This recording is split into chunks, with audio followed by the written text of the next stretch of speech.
Que a paz de Jesus esteja em nossos corações. É um grande prazer estarmos aqui hoje para o estudo do capítulo 27 da obra Nos Domínios da Mediunidade, cujo título do capítulo é Mediunidade Transviada. Todos sabem que a autoria deste livro é André Luiz, por intermédio de Chico Xavier, né? Então, Aulos, André Luiz e Hilário, à noite, chegam numa sala estreita na qual um grupo de pessoas encarnadas estão orando. Entre eles, um grande grupo de espíritos estão imiscuídos. São espíritos de aspecto desagradável, e todo o ambiente está com a emissão de fluidos escuros, fluidos desagradáveis, fluidos deletérios. E André Luiz percebe que a maioria dos espíritos que ali estão, quase todos, eles são espíritos subservientes.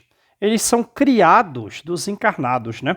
Alguns outros, poucos, eles são um tanto atrevidos, mas a maioria são subservientes, são escravos dos encarnados, né?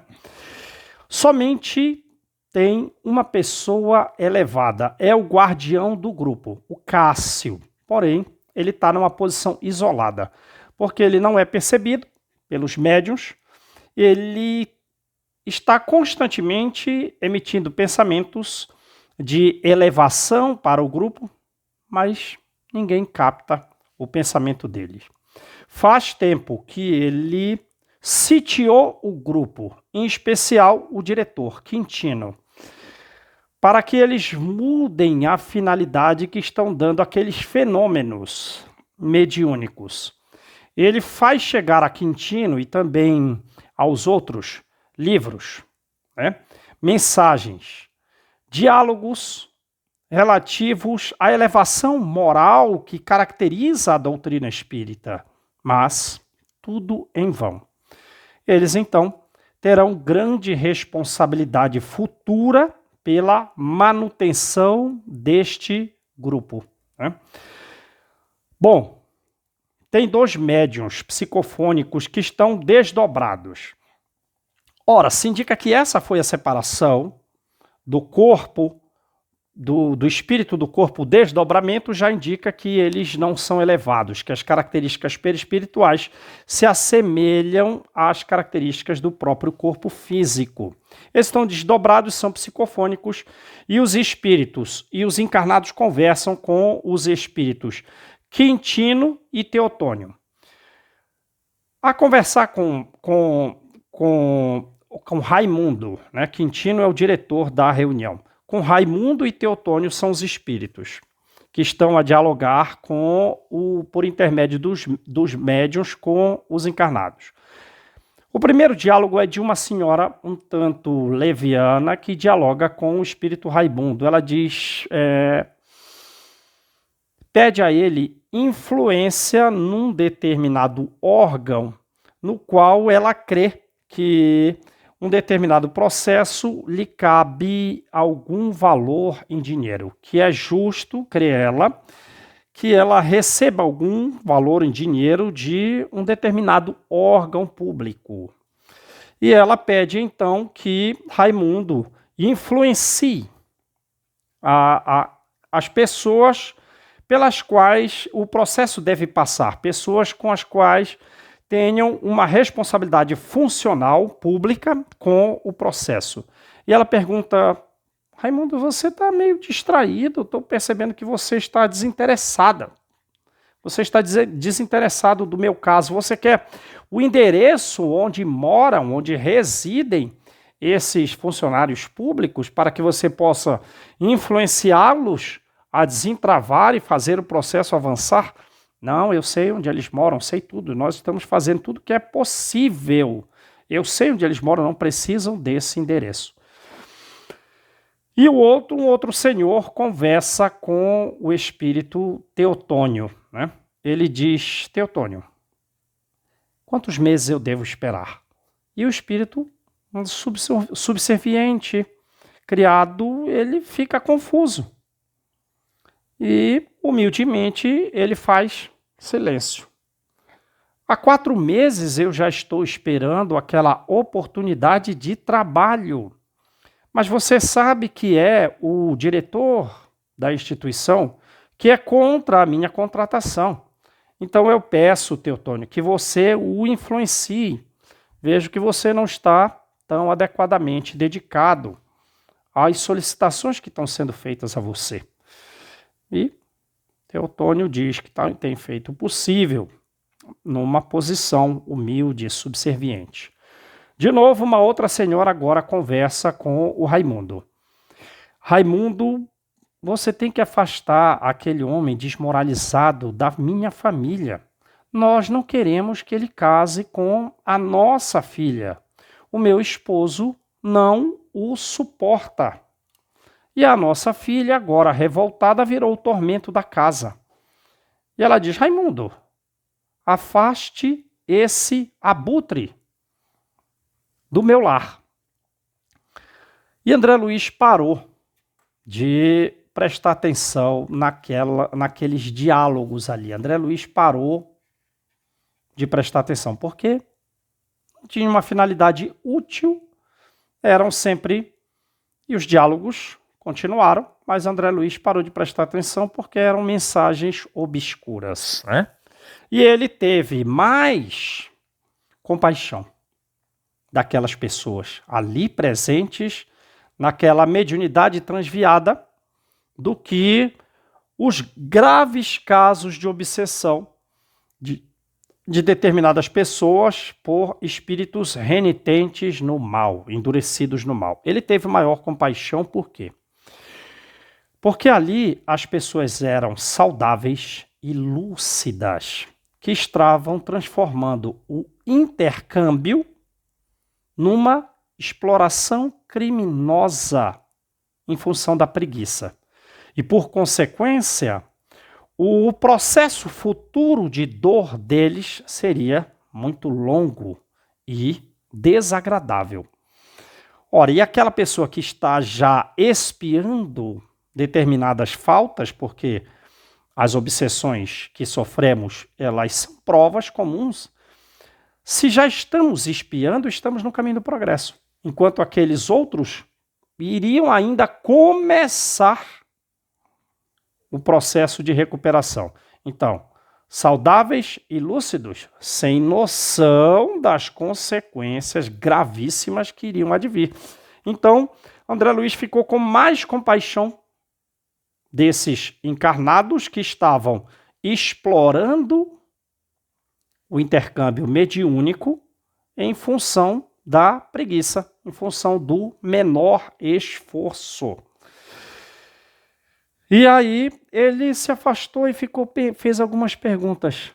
Mas essas pessoas aqui, elas iriam realizar aos encarnados esses mesmos pedidos que fazem os espíritos?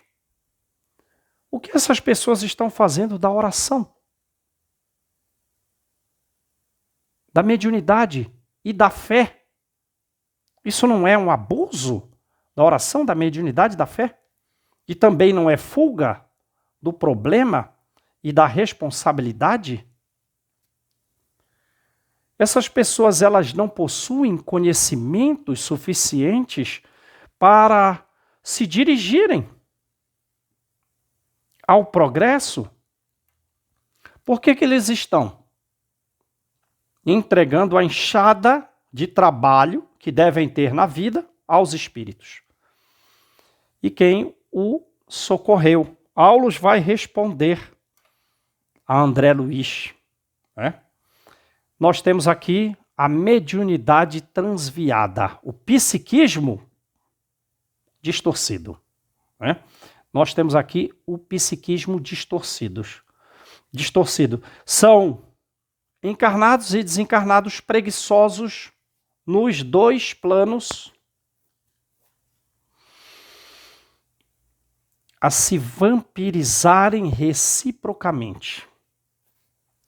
Preguiçosos nos dois planos, a trocarem fluidos deletérios uns com os outros. Mas veja, essa posição do homem de abusar da oração de desejar o menor trabalho possível, desprezar o trabalho e tentar basear a sua felicidade na facilidade e na preguiça, é de todos os tempos. Então, essa espécie de intercâmbio abusivo, que tem por base o menor esforço, é de todos os tempos. Ora, então qual vai ser a solução para esse caso? A solução vai ser a dor, porque a dor é o grande ministro da justiça divina.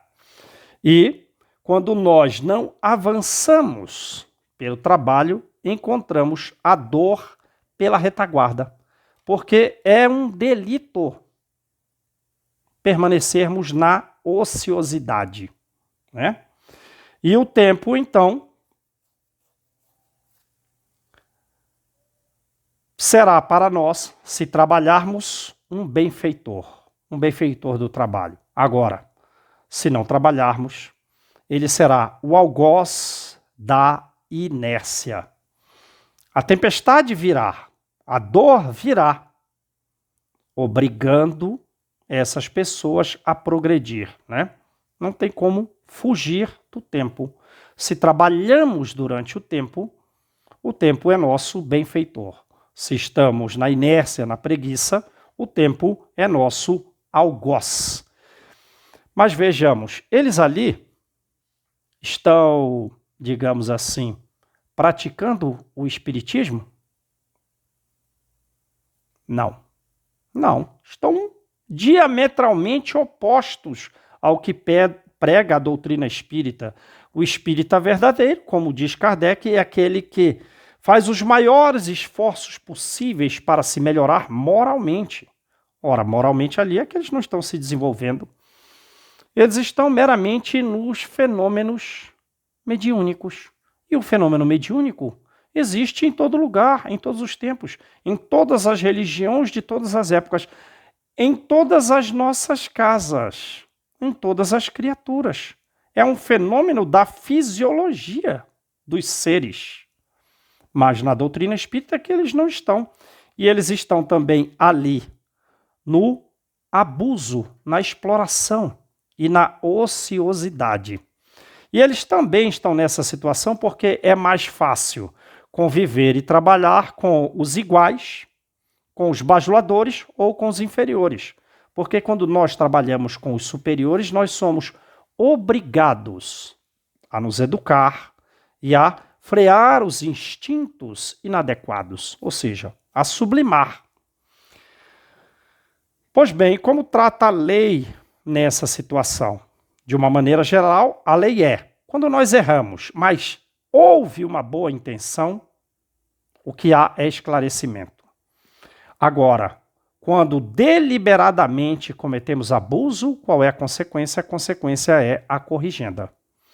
Então, estes encarnados, que são, na maioria de todos os presentes ali, superiores aos desencarnados, ou os desencarnados lhes são iguais, porque o Cássio é o único superior, tentando conduzir o bem, mas não é ouvido, sitiou o grupo, sitiou Quintino, o diretor da reunião, mas não é ouvido.